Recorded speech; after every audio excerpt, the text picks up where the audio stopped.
bring to order the special Board of Works and Water Board meeting. Jean, would you have that roll call? Well, let me start with Board of Works. Herb. Here. Steve. Here. Gary. Here. Water Board. Chuck. Here. John. Here. Tony. Here. Robin. And Frank is not here.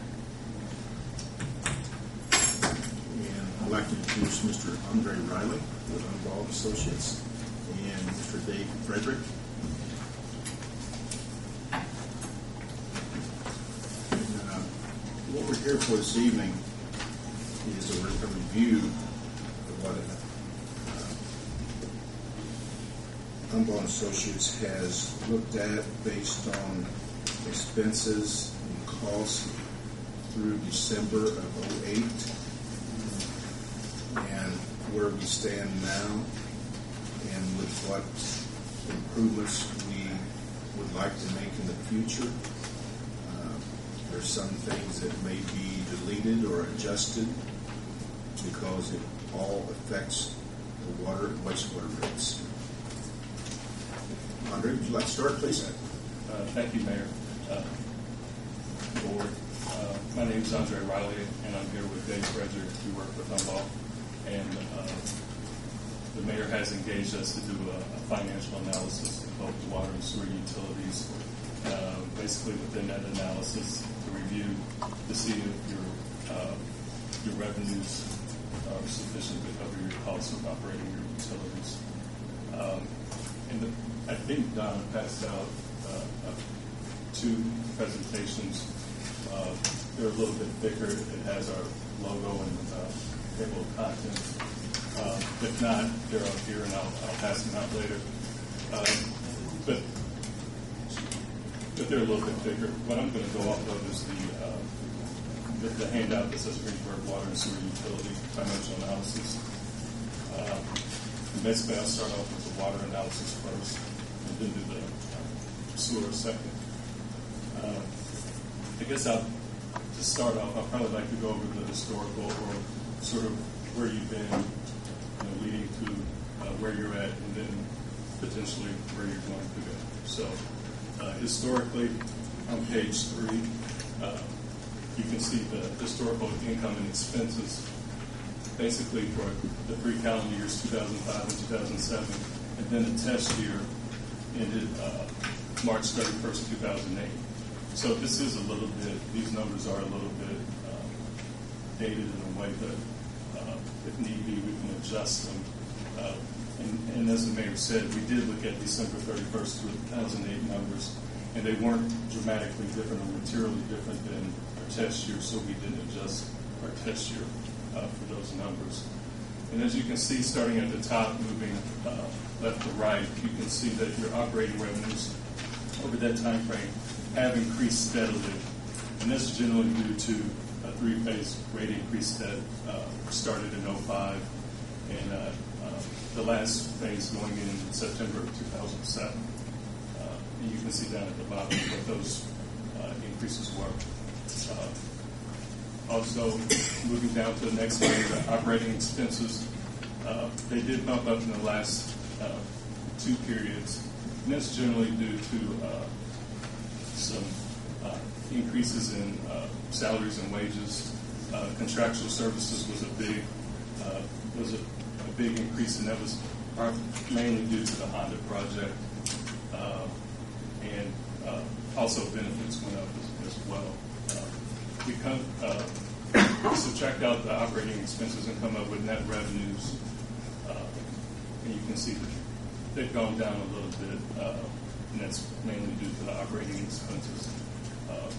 And then we also add back in non-operating revenues. And I'd like to point out in 2007, and then our test year, they went up dramatically, and that was due to, I believe, a couple of subdivisions going in, and also your collections and your tap fees, availability fees, and some system development charges that were charged to new customers in the rural water. Subtracting out the non-operating expenses we come to net income, and you can see that's increased over that time frame to what ending in our test year about $523,000. On the next page, your cash balances over that time frame have increased.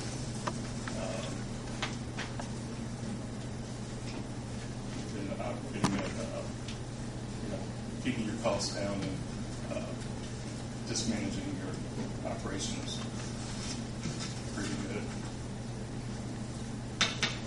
On the next page is your account balances at March 31, 2008. You can see based on your minimums that you are sufficiently funded in your cash balances.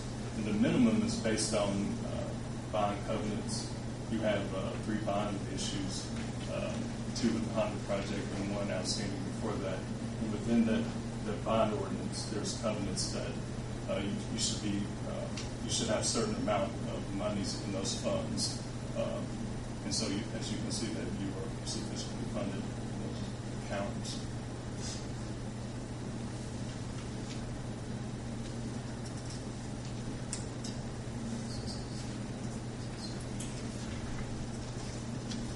Next, we took a look at your pro forma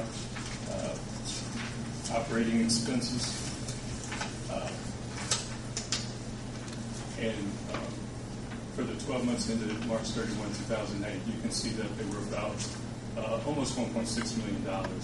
And we made adjustments to those numbers for fixed known and measurable items to get a more normal operating cost. We made adjustments to your salaries, wages, and benefits. And the reason that number is a little bit higher is there needed to be some reallocation of some expenses. I think a few employees needed to be reallocated, and also the increase in your 2009, and this is based on 2009 salaries and wages, or your 2009 ordinance.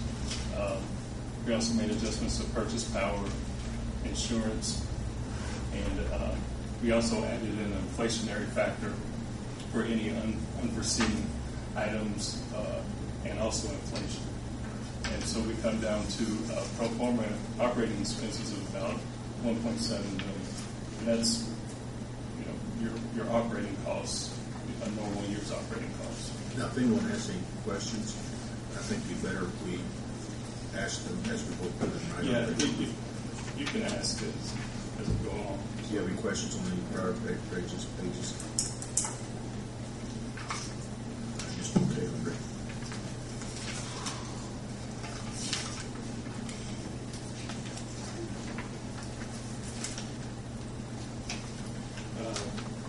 Next is the capital improvement plan. I've been working with Rick, in the packet that is the presentation. There's an itemized list of what each one of those categories is, and you can get a better idea of what those are. I just summarized them here. It's a little bit easier to show.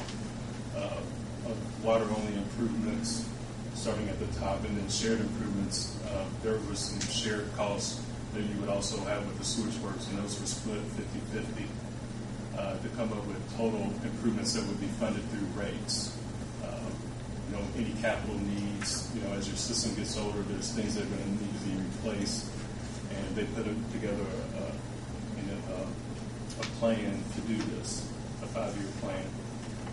We averaged that plan over those 5 years and came up with an average annual amount funded through rates of $162,000.